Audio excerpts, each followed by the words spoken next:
aware that there's a local, for lack of a better word, chapter of the Black Bloc here in El Paso. We haven't seen anything up to this point. You know, people have the constitutional right to protest, to protest to their government for their grievances under the First Amendment. But obviously, they don't have a constitutional right to commit crimes. They don't have a constitutional right to damage someone else's property. They don't have a constitutional right to prevent people from patronizing a business. They don't have those constitutional rights. And unfortunately, some people want to stretch, believe, or want to try and say that their First Amendment rights does allow them to do that. And historically, the courts have consistently said that it doesn't.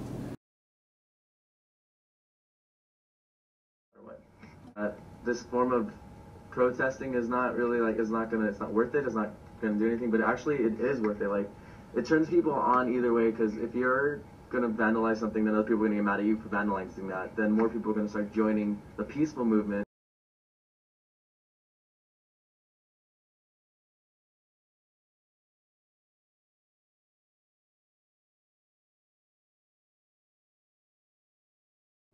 As they will tell you themselves, at least on the internet, I think that they say that they support anarchy, and they're anarchists, and obviously anarchy and anarchists are contrary to the rule of law, to what law enforcement does, and so we see them as an anarchist group. You know, being an anarchist in and of itself, there's no consequences for that. It's when you actually commit a crime in the furtherance of your anarchist beliefs that you can get yourself in trouble.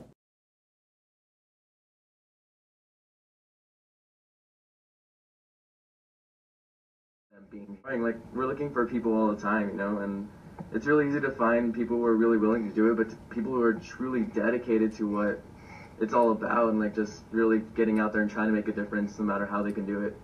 It's the hard part, because yeah, like I said, we all have jobs, we have lives, and making time for this is it's difficult, but like when you're truly dedicated, you'll find time no matter what. Right now, there's Bank of America that they, like, considering that they've been stealing billions and billions of dollars from like U.S. like taxpayers, and still haven't gotten paid any of that back, and then finally they're barely getting sued for it this year. You know, I think it's unfair that we're the ones getting in trouble for like something that should have been done many times ago. Like someone should have done something. Committing crimes in the state of El Paso will be held responsible, and then we're going to take an appropriate reaction and response as a police department to address those issues, to protect our business community's property, our residents' property, their right to freely travel on the street and go to and from places of work or for recreation or whatever, then we're going to protect those rights as well. And as long as you want to protest within the confines of what the courts have said is appropriate, without damaging other people's property, getting a permit when required, and doing those things, then we're going to do our best to protect your right to protest.